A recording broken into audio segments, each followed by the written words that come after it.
Okay, this is the new addition to the family. First gen. It's a 93. I've got my third gen common rail Cummins. This is a 93 12 valve straight pipe. It's got new tires, Dana 60 Kingpin, 4-wheel drive. It's a 12 valve VE pump, custom. That's probably why the idle's so high. Maybe they twisted this piece of baling wire a little tight. And he's got a lot of modifications here.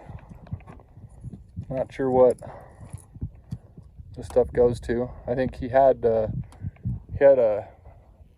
super custom headache rack on there with lights. He was using it for plowing. I cut that off, and he had some lights on the bed. They're pretty sweet for backing up when it's dark out in the morning and you can't see anything, but he just drilled some holes through the cab and into the bed, and I really didn't want to see this thing burn down once those wires wore through. So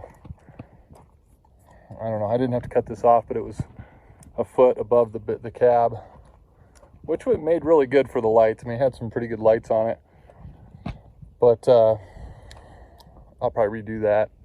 I have to bang a dent out of the roof there, and you know, those things are probably leaking, so I'll have to fix that. And I'll probably hook these lights back up once I get those grommeted. Has some pretty sweet boxes here. Spare tire I had to put on there because this one was leaking. It's got a valve core that's has a nut on it, and it's probably leaking. I don't know, but it's got a slow leak.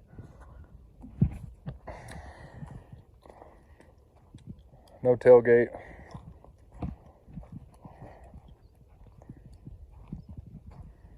Came with this Boss V-Plow. That's one of the other reasons I purchased this truck. I figured I could make a little bit of money with it in the wintertime up here in the mountains.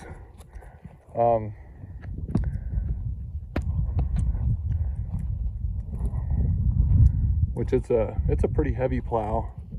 It's got the springs pretty bent backwards on the front of it here, but whatever, it's a plow truck. So I'll probably do a few little mods to it. I got a manual transmission, NV4500 for it, that I'm going to stick in it at some point. It's got the bell housing, and it actually came with a 205 twin stick kit, so I might put that in there so I could be in low 2-wheel drive if I need to. I don't know, back up a trailer or something with a manual. It might be a little easier. I might not put it in there either, I don't know. But I got to get a flywheel and a clutch and some pedals and some other stuff for it before I do that. He just had this transmission rebuilt. It won't go into overdrive because the gear reduction for the Speedo broke when he was taking out the transmission. So I guess that has to be hooked up for the overdrive to kick in. No muffler, so it's pretty loud. The guy that I bought it from, or I bought the NV4500 from, had a 4-inch exhaust kit laying there, so I went ahead and bought that too. So I'm going to put a 4-inch on this, and it's got a muffler too, so I'll put the muffler on it. But it'll sound probably pretty close to the same as this straight pipe 3-inch or whatever this is. It's pretty dented up, beat up all the way around, which I'm not too concerned with. I won't feel so bad when I run it into a tree plowing or something up here. It's got some sweet gas adjust shocks. So it probably rides like a dream. No, it doesn't. It rides like a brick. But it's got the bench seat, which I really like. The locks don't work, so I don't lock it at the moment, because if you lock it, you won't get it into it. They won't unlock, even with the key. Yeah, this thing, it's got all sorts of problems. Not sure.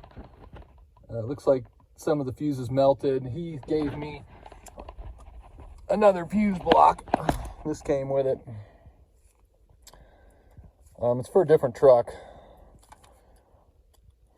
but it's really similar. So I should be able to wire that in. And then I got to go through some serious wiring stuff. I mean, these were the lights that were on the bed of the truck, and then this is for the plow lights, I think. And then there's another switch down there for something. It says fog lights. Lights always on there, indicating fog lights. So I probably ought to fix that before it kills the battery. It's probably not going to kill the battery. I'm not sure if any of this stuff works. I did see the wait to start light was working. That's pretty cool. Stereo has one speaker. Doesn't work that well. It has chains in the back behind the seat also. All right, first thing I'm going to do is take this exhaust out and try to sneak the other exhaust in here. We'll see how far I get. I got one of the brackets off. Doesn't look like it was even in the hanger there. Move up and take the other clamps off. So I got part of it off, but the front's not coming off so easily, so I'm just going to sawzall it off. I'm just going to cut it right there at the elbow. The stock exhaust is out. That slid apart. I couldn't get that to slide apart. Maybe I could have with a little more effort, but I'm not using this again. And I don't know, somebody can weld it back together if they want it. That's the new stuff. I think that's how it goes. I'm actually kind of thinking though, well, maybe, I don't know. I think they give you the option of putting that in or not. No, maybe not. Yeah. Yeah, because there's all the clamps. I think they don't give you an option. I think that goes in there. It just seems like from this bend to that bend, you know, well, from this bend to that bend, there's not enough room for that muffler. And then not really sure which way the muffler goes in. I think it's got some fins in there. I think if I want to make it quieter, I put it in this way. Oh, yeah. If I want to make it louder, I put it in that way. Yeah. So the fins are, I think if I want to make it quieter, I put the scoops facing upstream. If I want to make it louder, the scoops go downstream. So I'm obviously going to put it downstream. What's the point? All right. Well, it's all in. I had to cut down this pipe here because it was long enough for like an extended cab Dodge. And then I got everything clamped in, bolted in. It's really tight in through here. I got about a quarter inch of room there. Hopefully it doesn't bang around, and the clamps in there to where it's almost touching the frame. And then up here, I tried to make it to where it's, you know, got some room in between some things. It shouldn't hit anything. It's got room between the frame. It's got room between the tranny cooler lines, so it should be good. One thing is it had a mount right here that came down and sat on the top of the original exhaust, but didn't quite work out, so I'm gonna fabricate something at the shop make that work. But anyways, it's in.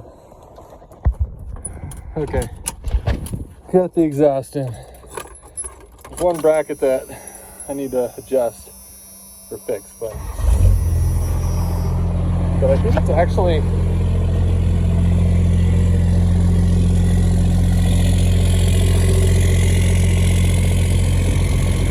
pretty close. Yeah, it might be a little louder. I don't know.